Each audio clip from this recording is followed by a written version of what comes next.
if you are somebody who has made really bad life choices and cannot get a clearance, you probably need to be looking for other lines of work. But let's assume you're a person that is in fact clearable.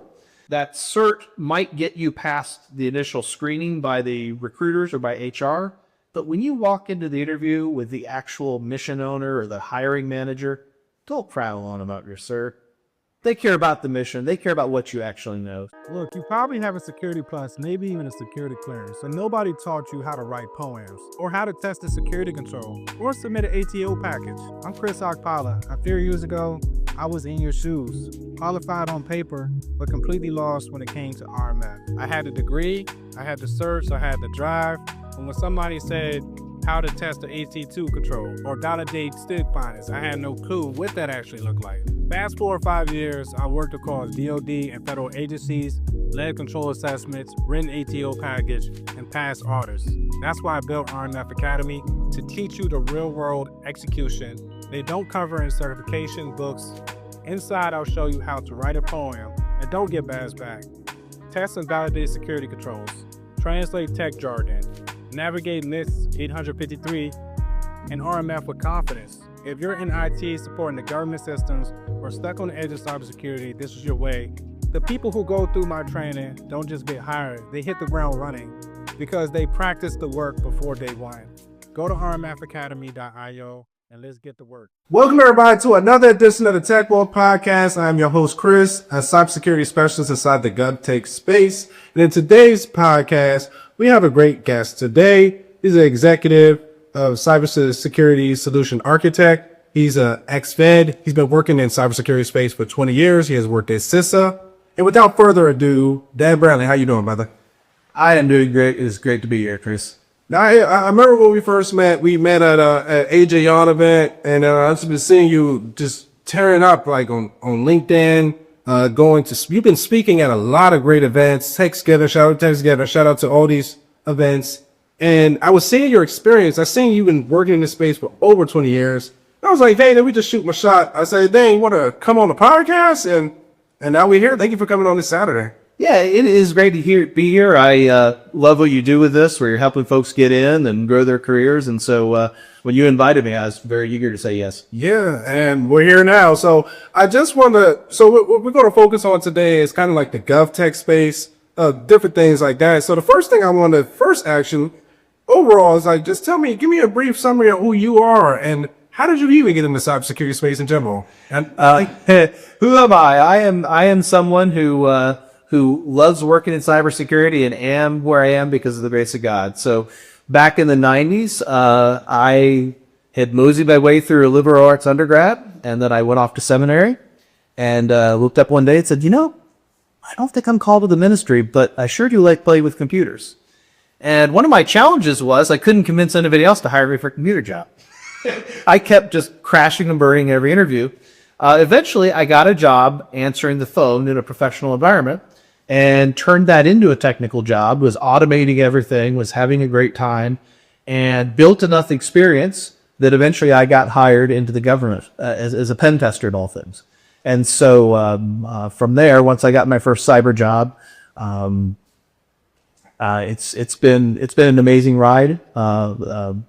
The GovTech space has been very good to me. The civil service was very good to me.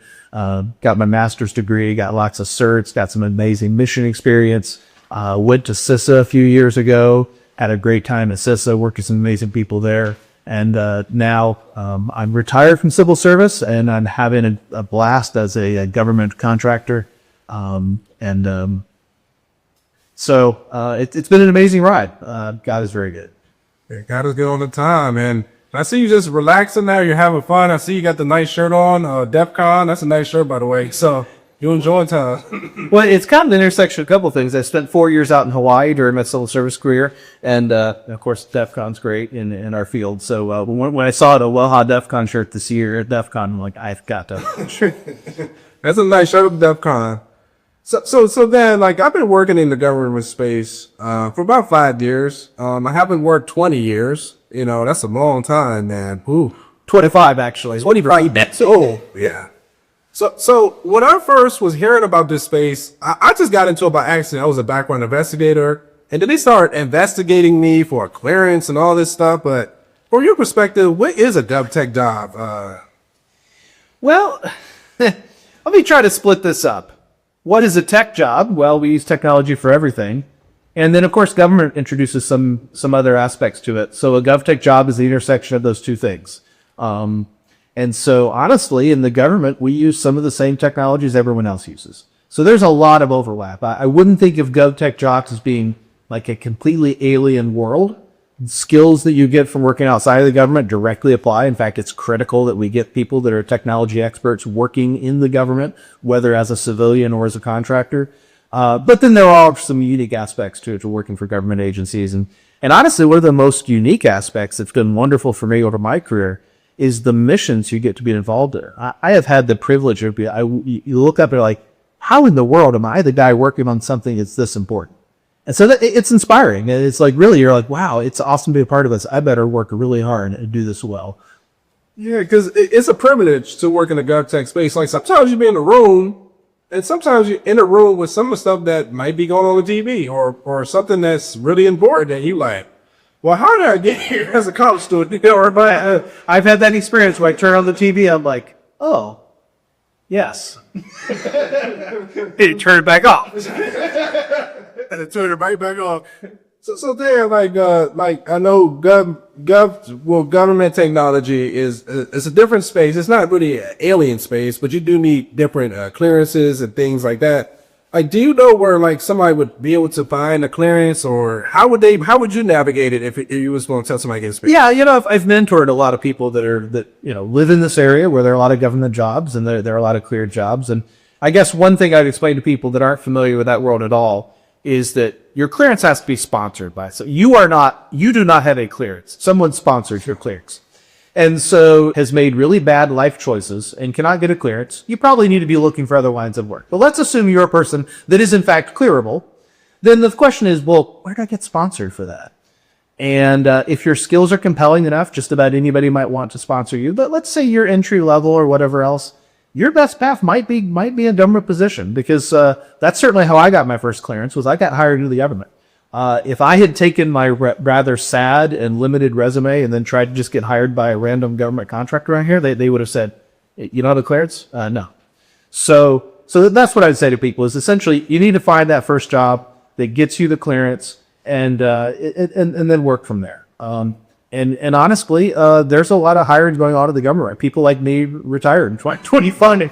And so there's a lot of hiring of entry-level people that's going to create some opportunities for that next generation. And I like that you said that, like, hey, you could just apply for a government position, because even with me, I don't want to apply for, sometimes I don't like, okay, I got to apply for government. It's just straight contractors. People just know you, but you can still make good money as a government employee.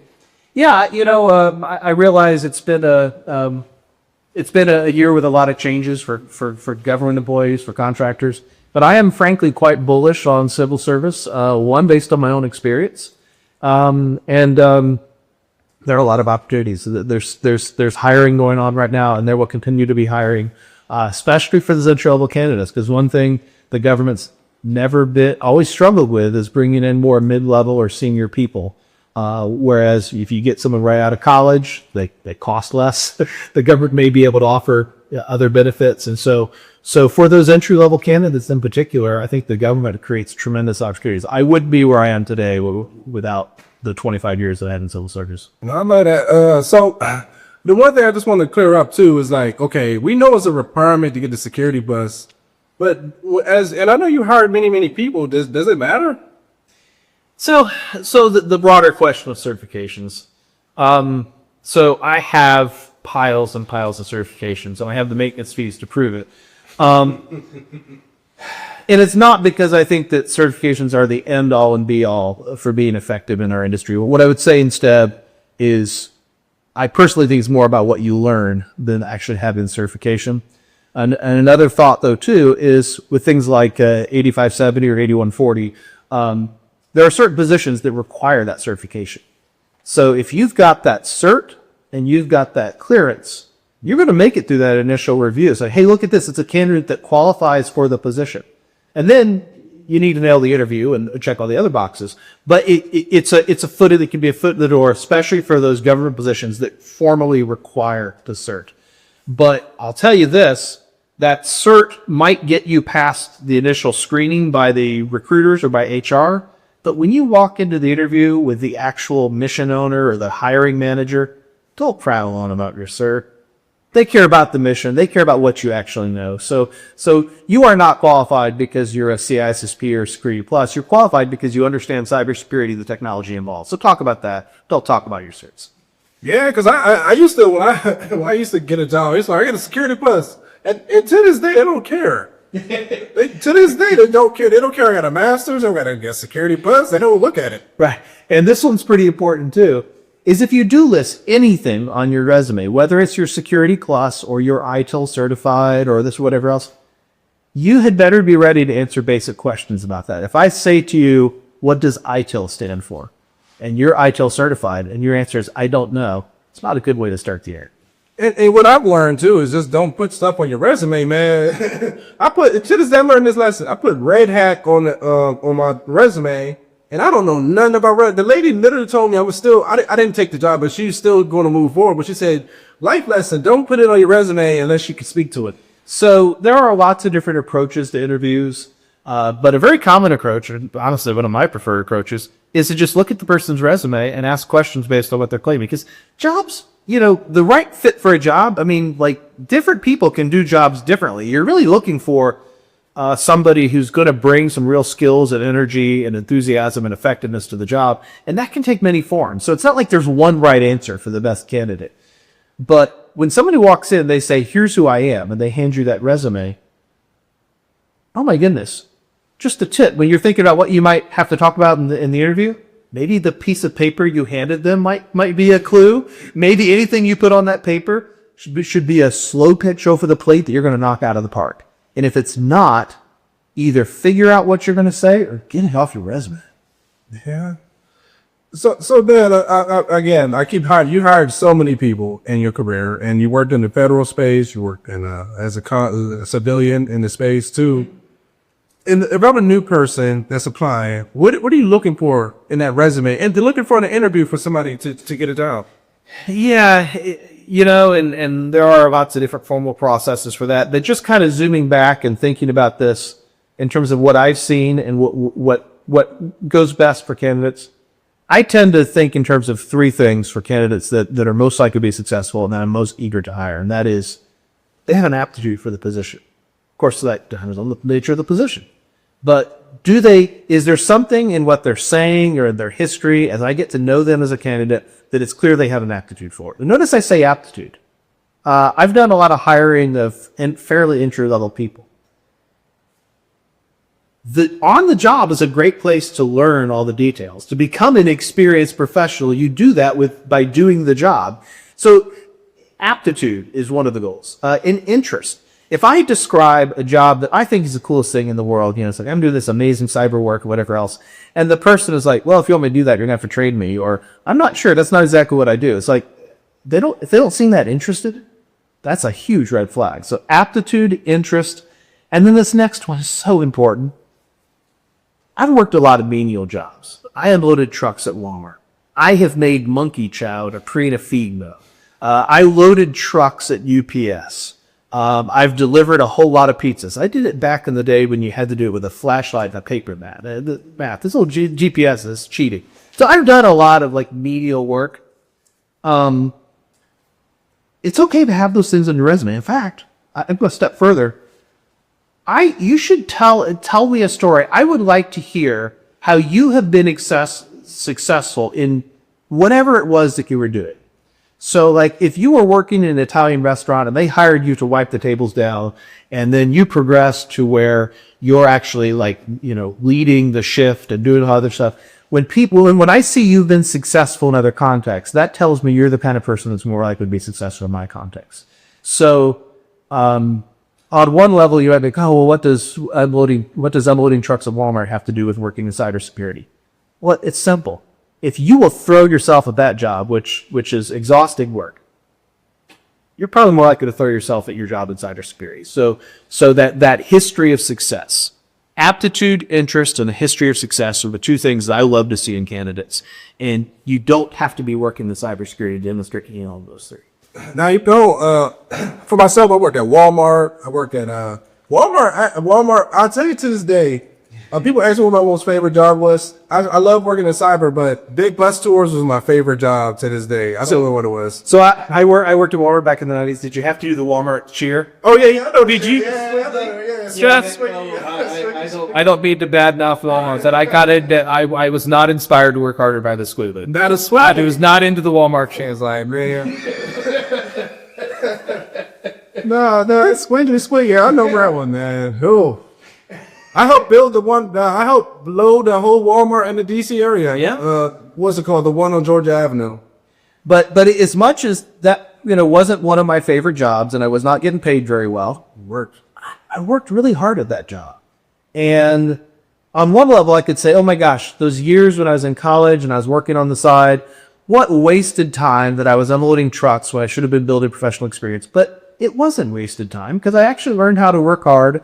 I learned how to work for good supervisors and bad supervisors. I learned how to work with others. And so when I entered the government after having many years of not being in professional jobs and just, paying the bills and getting through college, I entered with a set of experience that I had made some dumb mistakes in jobs where the stakes were lower. And I came in with a set of skills from those jobs that actually helped me when I got that good professional job to do. So I hear that you say, hey, you can work hard at your last job. You can get that, you do what you do there and just learn the basics for dealing with people, especially working in cyber. Those basic fundamentals those soft skills are huge. And so the cybersecurity and tech in general is filled with highly opinionated, highly technical people who could stand to work on their soft skills and the professional skills. Yeah.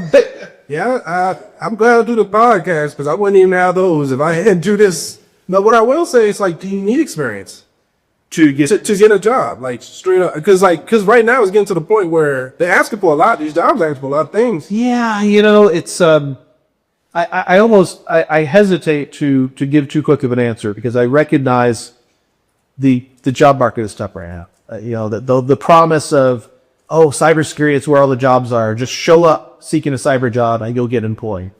It's not what we're looking at right now. I will say this though, even in a tighter job market, they're still hiring more.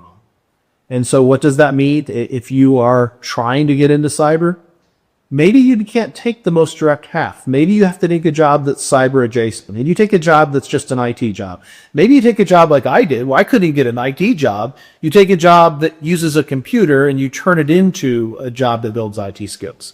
And so I would just say to people, be flexible and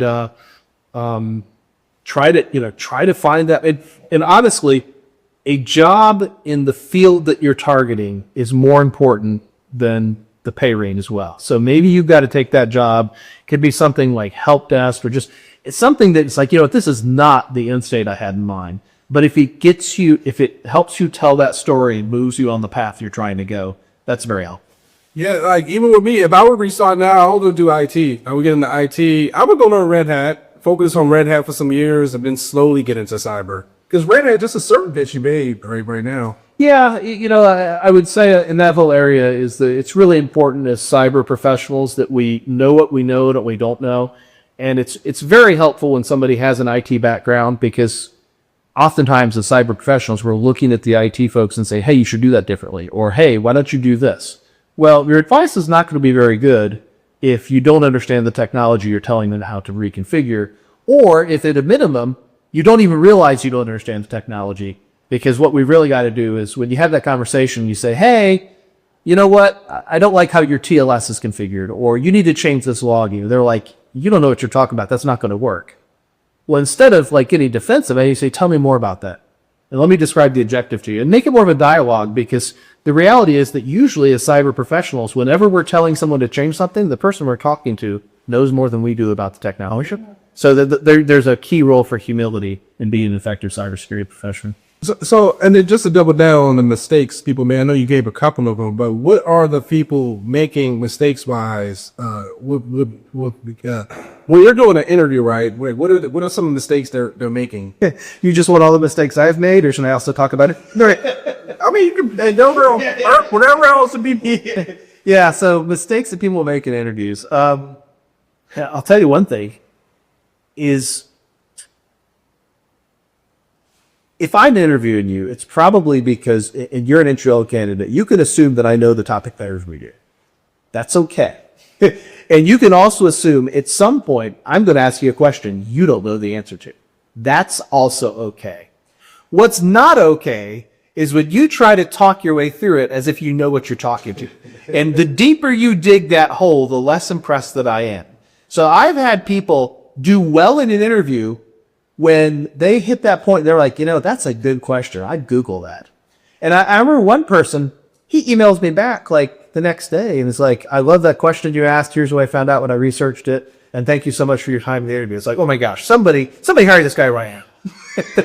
So that's one mistake people will make is they feel like to pass an interview, it is your job to know the answer to every question you're asked. And it's okay not to know the answer. In fact, I expect you. And if I'm interviewing somebody who seems to know a lot, I'll keep asking them questions because I really want to know what happens when they get to something they don't know. And I might be able to get you to that point very quickly if you're very junior, or if you're more experienced. I'm probably going to, if it's an interview format where I can just be fairly freewheeling like that, one thing I would tend to do is just keep asking questions until the person doesn't know the answer. Because I want to know how you handle that. Because that's the nature in our industry. You can't know everything. And part of being effective is knowing what you don't know, not just pretending we know everything. And I'll double down on that. Like, my first job in cyber, I was talking to he hired me. So I was doing the interview, he hired me. But when I was doing the interview, he kept asking me all these questions. And I just said, listen, dude, I don't know nothing what you're talking about. I'm just told him straight up, if you hire me, I will go do the job. But I don't know nothing you're talking about. I ain't gonna lie. There's stuff I put on my resume, made up some of this stuff. I'm just trying to get a job. Next thing you know, I was hired in 2 weeks. But when I got into the field, it took me 2 years to learn majority of what I can learn. But yeah, I've told So I would say that would be another error. Don't make things up for your resume. Yeah. But when you look at your resume, you're like, okay, that resume is way too thin for me to ever even get an interview. Well, guess what? Figure out what should be on it, and then make sure you know. So really, it gives you homework. So I'm not saying you shouldn't have had the resume that you submitted. I'm saying it was homework. Saying, I got to learn. And that's like I had no idea how TCP works. Well, you probably do need to know TCP for this job, and you better go figure that out and pat on your resume. I'm sure Jason Dion got a video on our Southern Jason Dion. Like you said, that's what I do now. Even if I put somewhere, I make sure I know it. And again, I know I don't put nothing that's not, but I try to know everything it wants. But sometimes really hyper scrupulous and honest people will fail on the other side of the spectrum. They know all kinds of stuff, but they won't put it on their resume. And it's like, dude, just because you put it on your resume does not mean you're claiming to be a leading expert who would write a book on this topic. It's okay to put it on there and say, I've used that tool. I would describe myself as a novice, but I am in fact familiar with that. Put it on the resume. It's like, so you can err on either side of that. There's a ditch on either side of that one. You need to list the things that you're familiar with. If you're not familiar at all, you better fix that or get it off your resume. But don't think that you have to be an expert in everything you can. Yeah, I'm about to ask you a controversial question. You can answer or not, but sounds like good, but let's go. Yes. Would you hire an experienced person before a beginner? They're usually not interviewing for the same position. Okay. So would I hire an experienced person before a beginner? I would tend to hire beginners for beginner positions, experienced people for. If I had somebody that had like 20 years of experience, like tremendous experience, and they were going after an entry-level job, I wouldn't exclude them for that. I just want to understand doubly so the job market we're looking at right now. There's some really skilled people that may have reached the point they're like, I would take an entry-level position. So would I hold that against them? Oh my gosh, no. So it's I'm going to hire the best candidate for a position, regardless of.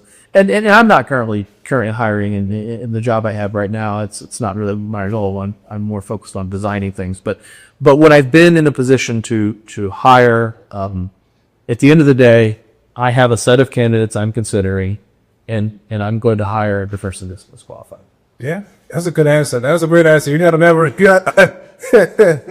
So then, so we talked about hiring. We talked about what GovTech is. So this is the issue with new people getting on experienced teams, right? So when I first started on the experienced team, everybody just knew what they're doing. They had their rapport. There's so many of these terminology with Security Plus that's popping up. What would you advise somebody that's new to cyber that's adapting to a new team? Gosh, a few things. One, no one expects you to know everything. Enthusiasm and willingness to help goes a long way. It's very helpful if you have someone looking out for you. If there's someone in particular and if no one's been assigned to you. So first of all, someone might be assigned to that role, but you have to figure out very quickly, is that really their job? Or you just get assigned? So you need to have some people on that team that in particular are invested in your integration. It's not everyone else's job to get you plugged in. Think of it primarily as your job. Now, should they be doing that? Yes, they should. But whether they do it or not, the only person in this engagement you control is you. So you basically got to say, well, what can I do? What are some areas so look around. There may be a particular task that nobody wants to do, and it's mainly just brute force. Well, I'll happily do that. So if you're the kind of person that is diving into the work, is contributing, a lot of the things will sort themselves out. Because I'm like, okay, this wasn't a mistake.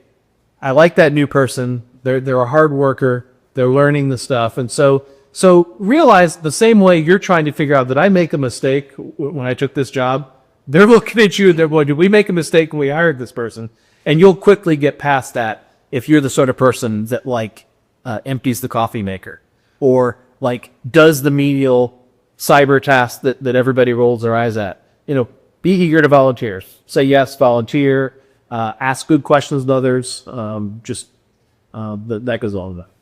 Now, I understand, for example, on my new team, we got a newer person. He's not new to cyber.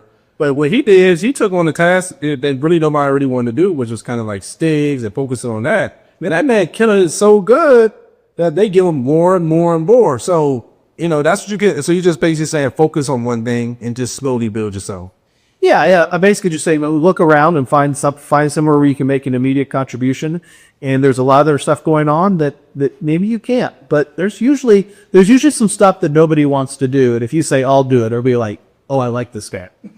That's my guy. Yeah. You are going to do that. That's awesome. Thank you. Yeah. Glad he's doing it. So when I was new, I didn't really know who to talk to. It was hard because people were so experienced. And again, the later I get in my career, I was like, these people really didn't know that much. They just had a little bit more time to me, but how would you find mentorship within your team or somebody in the building? What would you do? Yeah. You generally I will tend to hit it off with certain people or start to just kind of make some connections in terms of how you think and how you work. One thing that I've always tried to do is I'm trying to plot my ways is, you can even find your imposter syndrome flaring up. You're like, ooh, I don't know any of this, and everyone else knows it. Do I belong here? Well, some of the answer is putting a lot of work into figuring things out outside of work. I mean, early in my career, I built out a home lab. I was spending massive amounts of time outside of work trying to learn all the things that everyone else seemed to already know, and I did. So that's part of it. But in terms of mentors, for me, it's always tend to happen somewhat naturally. We're just as I got invested in the work, you connect with certain people, you connect with certain leaders, and people are often happy to share their when you like, what do you think? Or you ask for someone's, but people like to share their thoughts. So it generally works out. Now I understand, and even with myself, when I first started, I didn't know anything. So I invested a lot of Udemy. For RMF, it's got a lot of training. I paid for other people's training. And if you need training, check out RMF Academy, .io. It help out with all the training. But, it was just that was the only part that was confusing for me. As a person that's been supervisor, has been a manager, what are some things that you've done to make somebody feel comfortable? Making folks feel comfortable. Actually, most of my time, I've spent a little bit of time as a manager. Most of my time has been more as a technical leader. But in terms of making people feel comfortable, my role has tended to be to get people plugged into projects. And so I'll give them a vision, point them to the resources, make myself available, maybe connect them to some other folks. But just that general confidence of you got this. And amazingly enough, I've seen very junior people dive into some really hard problems that would have been challenging for anybody, even the more experienced folks. But they pulled it off.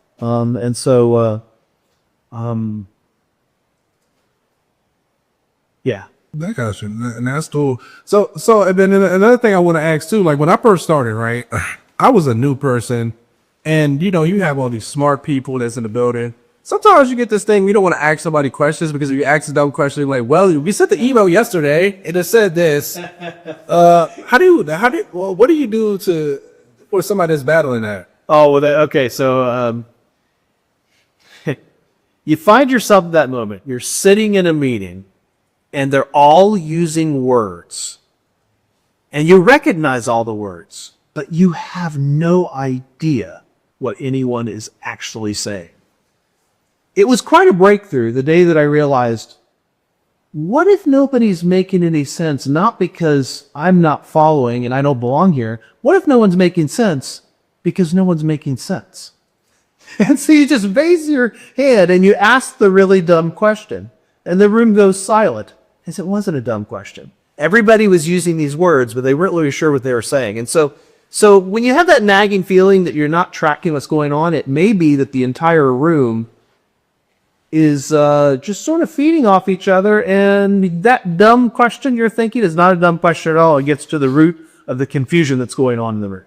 So don't take the risk of asking the dumb question. What I'm getting at. No, I agree. 100%. Like even on the podcast, I know we're doing the terminology we talking, but sometimes when somebody's listening, like, what are they really talking about? Sometimes if you ask them, they might not even know the answer to the question. So that's a good thing. Well, and honestly, anybody can take a complex topic and make it more complex. Yeah. Understanding comes from taking a complex topic and making it more simple. Yeah. Okay. So and this gonna probably be the last in this section. Like for a new person, and again, they're new, they're doing their thing. You kind of discussed all of that. What is one last thing you would suggest for a new person just starting in the space with an experienced team? What would you suggest they do to succeed even beyond that team? Attitude is so critical. The people that are successful, they own their own success. And that's not to suggest people shouldn't help them, but ultimately when you find yourself in that position, then you're asking basic questions like, well, what is my job? Where can I contribute? How do I engage with this? What can I personally do to fill these gaps that I'm feeling? As opposed to, well, as soon as someone does this and this, I'll be able to do this job. It's not fair. So I guess I would just say, throw yourself at it, and that's not a very elegant answer, but that's how I've tend to approach personally. And the most successful I've seen, you're like, okay, this person is all in, and don't get tripped up trying to pretend you know everything. Admit that you don't know things. Ask dumb questions. Wow, have I asked some dumb questions in my career? But I worked with smart, kind people who, even when I asked that dumb question, they didn't tell me how dumb it was. They gave me good answers to my dumb questions. And the only thing dumber than a really dumb question, and trust me, I've asked the dumb questions, is not asking it.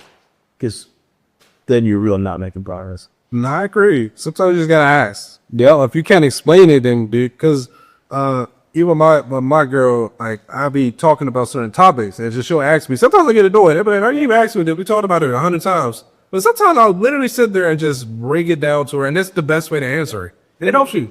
And when you ask that question, there are 4 other people doing right. Oh, I'm so glad he asked that. Yeah. So we're gonna move on to. I wanted to ask the reality in working in GovTech. Like, it can sometimes, and I know people talk about it like it's a good thing. You make a lot of money, and that's nothing wrong. You are going to make some money in the government, especially in the DMV area.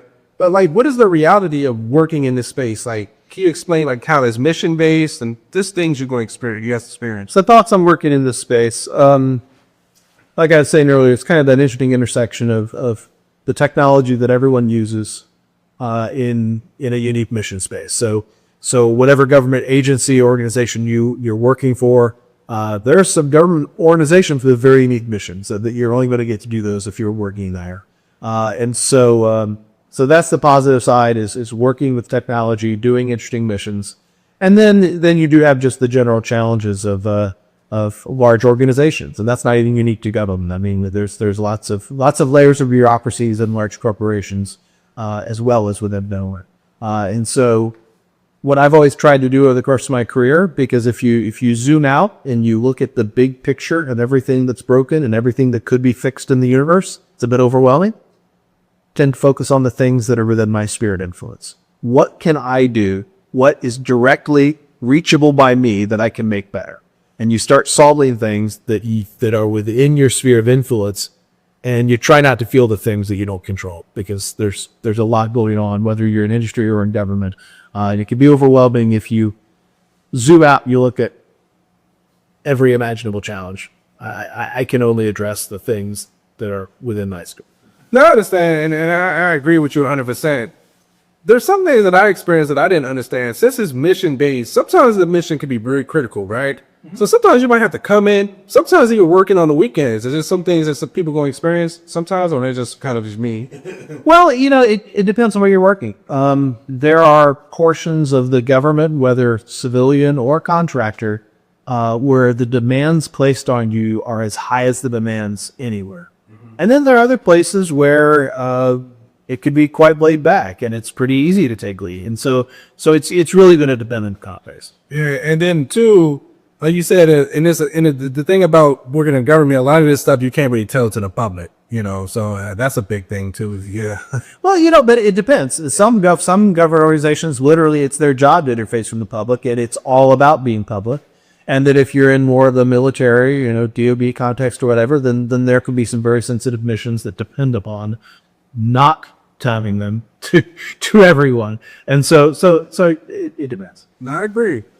So we're going to go into some of like the emerging technologies, especially the government space. There's a lot of neat things changing now. I know we talked about GRC engineering. I don't know if we want to touch on that. And just some of the emerging technologies in the GovTech space, which is not really, it's older. I mean, the government's a little older, but, it's newer to the government. Yeah, I spent my career involved in cybersecurity, whether it's doing penetration testing, where when I was a pen tester, I used to look at it and go, why do people build such bad things?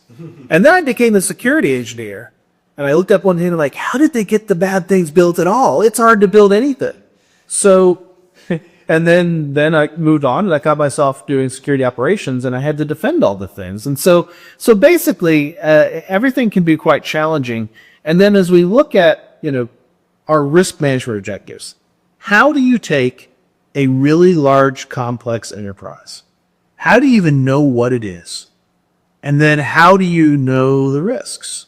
And how do you reduce those risks? Get those risks to a point where, given the threats that you're facing, you believe that you're sufficiently mitigating them. All of those things are really challenging. And one of the reasons that it's challenging too is we're trying to build on a rotten foundation. The operating systems, the applications, the protocols, all the things that we use to do our mission, they are largely driven by functionality. They are largely driven by being more complex and doing more, which is very much in tension with our security goals. And so security is just one of many goals that all these products we use every day are trying to meet.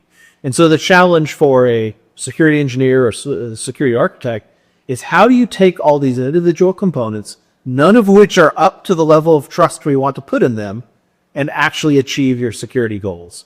And how do you measure that? And there are lots of frameworks and there are lots of methodologies to do that. And we can easily get distracted by all the frameworks and methodologies and miss the big picture. And so in the area of, say, like GRC and RMF, a lot of what happens in the name of the RMF is essentially security theater. I've got 853 and I'm going to do checks against these controls. How do you even assess a control? A control is a big concept. You can assess a control implementation, which consists of a bunch of different mechanisms. But a control itself, that's like say, it's a vague concept. And so we have to go from all these different frameworks and layers of abstraction and then figure out what is actually going on in the environment and how do we ensure that it's up to the task to address tomorrow's attacks. That's really hard. And so anyone who tells you, and I do a lot of zero trust work, and I believe in zero trust architecture, but anyone who tells you that they have an easy solution for cybersecurity is probably trying to sell you something. Yeah, I've been talking to a lot of software companies recently, just to kind of, they have a lot of things they had coming for the RMF and things. But what I'm learning is, they have a lot of good solutions. They do a lot of great things, but it's not going to be easy. I mean, sometimes it can be painted that way, but it's always some limitation, One of the key challenges we face is that we're trying to, in addition to all the questions of the products themselves are not secure by design, we're trying to manage all these components in this entire enterprise using manual processes. And that's not going to work. You take about something that's as flexible and agile and mission enabling as cloud services. Can you think of anything more ridiculous than to have this dynamic cloud infrastructure that we're going to manage via email, spreadsheet, and meetings with an ISO? I mean, really, that's kind of ridiculous. And so if you're going to have something as dynamic as cloud resources or even your on-prem resources, you probably need to use the same engineering processes that you're using to deliver the IT capabilities need to also be delivering the measurement and enforcement and continuous measurement of your security goals. Yeah, so you're saying that automation is going to be a big thing too. That's what you're kind of saying. Yeah, so automation is a big thing, but one of our challenges, you can automate, you only automate it, you figure it out. And there's so many things that people haven't figured out how to do manually very well. So the answer is not to take our current RMF practices, especially the at their worst or their more security theater, and then to throw automation on top of a failed process. Automating a failed process just makes failure faster. Yeah, that's a bar. That's a bar. But overall, I get what you're saying. Like we talk about offline, if you don't understand your own environment, and a lot of the times we don't. As ISOs, engineers should, but a lot of people don't know what's going on. Right. Well, that is one of the challenges we face is that the adversaries are effective because they're invested in knowing your environment, finding the vulnerabilities, moving through it, and achieving their objectives. And it's kind of ridiculous that the adversary would know our environment that well when it's our environment. We're in a better position in our environment than they are. So everybody's like, on one level I get it. It's like, oh my gosh, these APTs, the adversaries, they're so powerful. They're so effective. How will we ever survive the onslaught? Well, let's flip that around. Who's in a better position to control and know that environment? The folks that run that environment. And so let's not be too dismissive of the advantages we have on the defensive side to really control and know that environment. So I do believe that we can actually achieve our security goals, but it takes a tremendous amount of work, especially given the fact that we're trying to defend an environment that at the individual component level, every one of those components has a lot of vulnerabilities, configuration issues, and so it's daunting. Cybersecurity is hard. Yeah, it's hard. It's not. I get people saying getting all this money, but it takes a lot of years, a lot of sleepless. Well, sometimes sometimes sleepless nights, sometimes a lot of work. So I understand what you just said about the enemy knowing your environment more. Just want to put it in a biblical sense. The devil knows more about the Bible than some believers. So that's the same thing. You could put it in there here. So you got to know your stuff better than what, you got to know your own environment better. Yep. Yeah. Yeah. So yeah, yeah. And you said a lot of good things, man. This is a great podcast, man. Like, I appreciate you for coming on. Where can the audience find you? So you can find me on LinkedIn. I'm trying to stay very active on LinkedIn. That's probably the best place. Okay. LinkedIn. Okay. Is there anything you want to lead the audience with? Or is it quote, a sentence, a speech, anything you want to lead the audience with? Yeah, a couple thoughts. If you're listening to a podcast like this, you're probably very invested in your career. You're trying to either get a job or you're trying to grow your career. And I'd like to give you something else to think about. I'll refer to a quote from Jack Welch. Jack Welch, the sentence he said, "Work-life balance is a myth. There are work-life choices, and then there are consequences to those choices." And I'm not going to, Jack Welch is a controversial figure, but I think he nailed it with that quote. And what I mean is there's only one duty.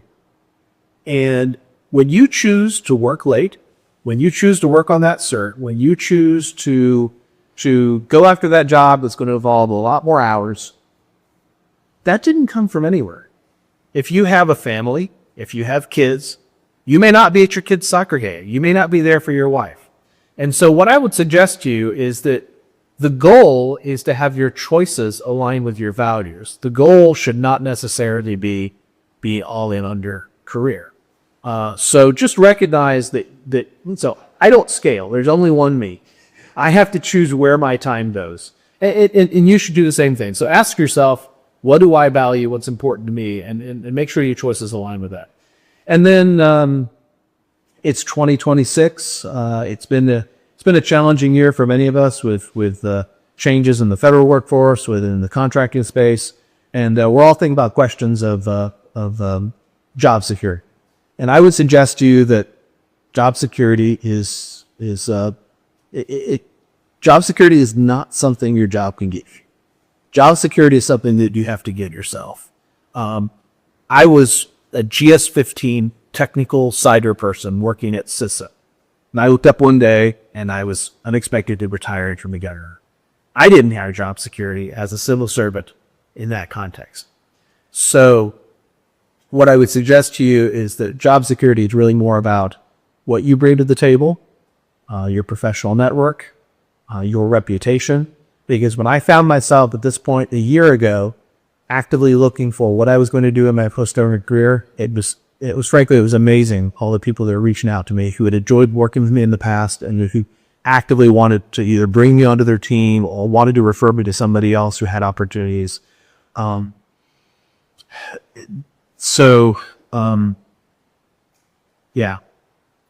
job security, it's not something you're getting from a position. Don't go looking for a job to provide it for you. That's a good thing that I'm not the audience with. Like you said, basically job security is not always going to be to job, and just go to the things outside of work that you could value most, like your family, other things. So, and that's what I'm learning, because I always thought like, okay, you got to give it all to when you're trying to build, and over time, at the end of the day, man, your job is your job, man. Your family is your family. Do you want your family to say, hey, you was never at my game, so you never went at this, never at that? Your loved ones at home lonely. At the end of the day, the job's going to be the job. You just need a job being a job. Over the course of my career, I've done some crazy stuff where I volunteered for deployments or things that were really demanding from a work standpoint. But there have also been times I went home, talked to my wife, and I said, "Hey, here's something about doing it." She's like, "It's not a good time. Really need you here for the kids." And so I went back to work and I said, "This was not me. You have to find somebody else." So just own those choices and recognize when you choose work every time, it may benefit your career, but it comes with other consequences. And it's okay to say no to some work things. It's okay not to take the job that is maybe an advancement in your career, but will be bad for your family or be bad for whatever else you value. Man, that's a bar. But make sure y'all hear that, because that's a real life thing, man. And Dan's been working in this cybersecurity space. Been working for a long time, so make sure y'all listen to that. So Dan, thank you for coming on this podcast today, by the way. Yeah, thank you. Thank you so much for inviting me. It was awesome to be a part of it. No problem. So remember, everybody, if you're watching on YouTube, like the video, subscribe to the channel, share the video if you like it, comment down below if you have any thoughts or any opinions. And also remember, everybody, check out rmfacademy.io if you want to learn about risk management, the things that you need to know about testing controls, HOAMs, and everything you need to know about RMF. So remember, everybody, get 1% better every day. Peace out. I'll see you on the next one.